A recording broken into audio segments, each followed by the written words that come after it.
So season 4 of Star Wars Hunters has been here for a few days now. I've been sinking plenty of time into it over the last few days, and as always today I'm going to be giving you guys my initial review on the season, giving all my thoughts about the good, the bad and the ugly so far in season 4 of Star Wars Hunters. Now before we get into it, be sure to go and check out Split Screen's channel. I'll leave a link to that down in the description. Mark is a good friend of mine, and just yesterday we actually recorded episode 2 of the Arena After Show podcast, which is a new monthly podcast that we're going to be doing focusing entirely on Star Wars Hunters between the two of us, and every now and then we'll also have some guests on too. So episode 2 will be live at some point next week on Mark's channel, and therefore if you guys want even more Hunters content, be sure to go and check that out, and be sure to drop him a sub while you're there. Now getting stuck into season 4, we're going to start off talking about Knox. Obviously the new hunter is always kind of the main focus of each season, and I have to say so far Knox is very, very fun to play, and to be honest I don't really have any complaints about her at all. I think she's a really good balance of being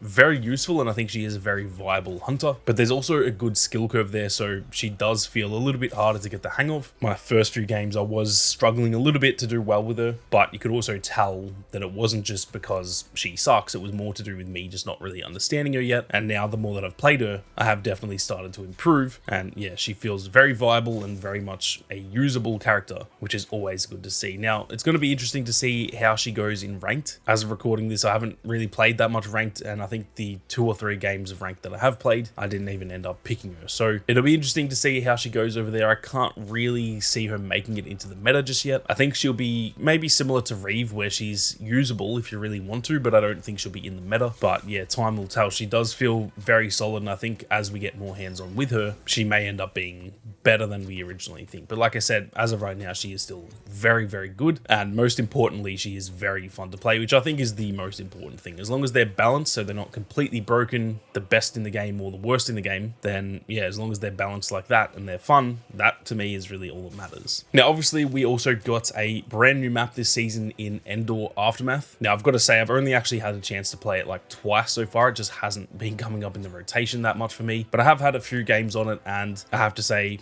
once again I am really enjoying it so far. It plays very well. It feels like a very well thought out map in terms of the layout and stuff, and I can see it being, I guess, fairly well balanced across pretty much all of the game modes, which is probably the most important thing when it comes to making a map. On top of that too, it obviously just has an awesome aesthetic. It looks absolutely awesome to me. Even just a regular like Imperial base on Endor without all the overgrown elements to it would have been awesome, but the fact that it's that with like an overgrown forest coming over the top, it looks absolutely sick. And it does just remind me a little bit of the end of the second phase in the Battlefront 2 Endor map, right before you enter the base. It does feel very similar to that, which is a good thing because that is, you know, very realistic to how the bases were in the original trilogy. So once again, I think they've done a phenomenal job with the maps. I have said this every season except for season 1, that each time a new map has come out in season 2, 3, and now 4, they are essentially my favorite map when they launch. I genuinely think that this is now my favorite map once again, even though in season 2 I said the same about Vader's Castle, and season 3 I said the same about Hoth Front Lines. Every season that we get a new map, they are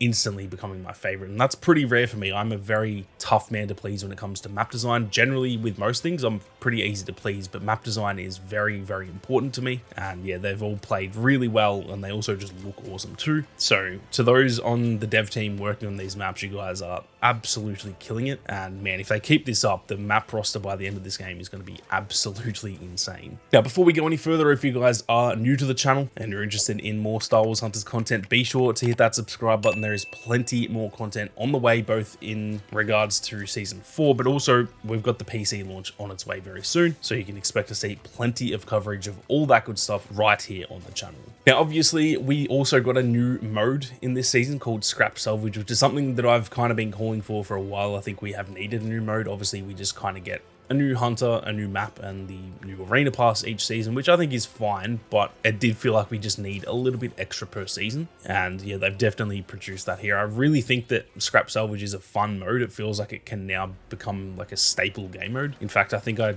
already enjoy it probably more than modes like Power Control and even maybe Squad Brawl. I will say it was a little bit confusing when I started. I didn't really know what the hell was going on, even though I understood the rules of the game, but I just couldn't really wrap my head around it in the first few games. As far as I know, it doesn't actually tell you that you have to like hold the left stick once you've picked up a bunch of scrap in order to give that scrap to the Enzellans. So I was kind of just hovering around the area and it wasn't doing anything. Once I figured it out, it all sort of clicked, I guess. But as far as I know, it didn't actually tell me that. Maybe I completely missed it. And yeah, there's just kind of a lot going on in that mode. But obviously, once I've wrapped my head around it, it's really fun. I really enjoy it so far. It feels pretty balanced. And like I said, it feels like it is essentially now a staple game mode. It doesn't feel like this is some little limited time mode. It does feel like it deserves to be in that actual official lineup.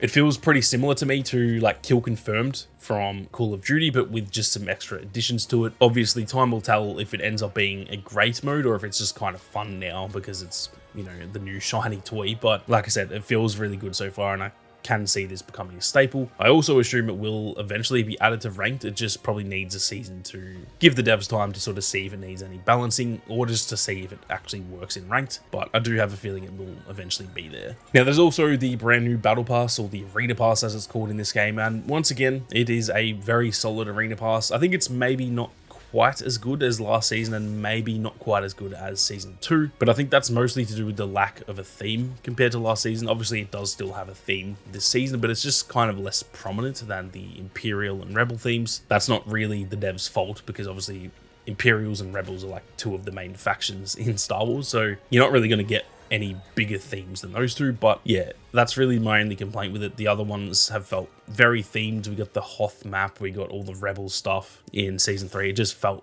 you know, all tied together, whereas this one does feel a little bit more random, but that's also not necessarily a bad thing. And still, at the end of the day, I think it's a very good Arena Pass. Now, my only concern with this season in terms of the Arena Pass is that it still only has 6 weeks of challenges again, like last season, which is disappointing because the season is actually closer to 9 weeks long. Now, last season, I could understand it because obviously the season was initially 6 weeks long, so they just put 6 weeks of challenges in there because that's how long the season was. And then with the delay, it was understandable that they didn't add extra weeks worth of challenges. But obviously, heading into this season, we kind of knew that the season was 9 weeks long, so it's a little bit disappointing that the season, or I guess the challenges, aren't 9 weeks worth of challenges. I'm assuming that's just because they may have already had that all set up. They were clearly gearing up to do like 6-week seasons before, I guess, pivoting during season 3 with the delay in the PC launch on the way and stuff like that. And so yeah, hopefully in season 5 and beyond, we just get the same amount of challenge weeks as there is weeks in the season. That's really my only complaint as of right now about the Arena Pass. Overall though, I am definitely very happy with this season. It is once again up to par with the rest of the seasons, and it's continuing to prove that they clearly know how to do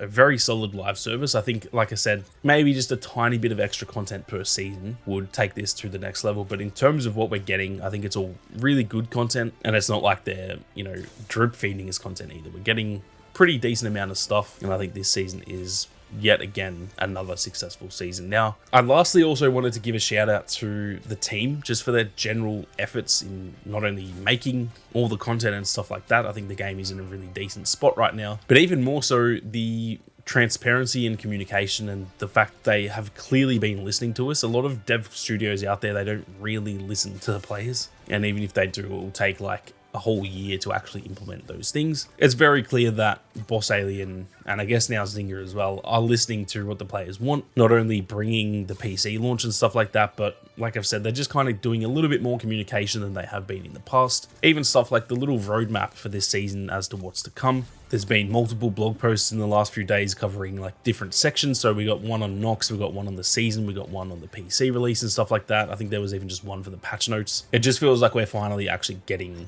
some proper communication from the team, and I just wanted to give them a shout out for that. I think that's what they really need to be doing. And yeah, it just feels good that they are clearly listening to us, which is a big win for not only us as players, but them as the devs and Zynga as the publishers. The more that we all kind of work together, the better this game is going to end up being. Obviously, we as the players aren't really doing any work on the game, but you know what I mean. I think our feedback does matter, and so it's good that we're giving out the feedback, they're listening, they're implementing stuff, and it feels like the game is just heading in the right direction, which is really good to see. But that is it for my Season 4 review, at least my initial review anyway. I will definitely be back towards the end of the season with a full season review once it's all said and done. I'm keen to hear all of your thoughts as well, so be sure to leave your thoughts so far on Season 4 down in the comment section. But with that being said, thank you all very much for watching. You guys have a great day, and may the Force be with you always.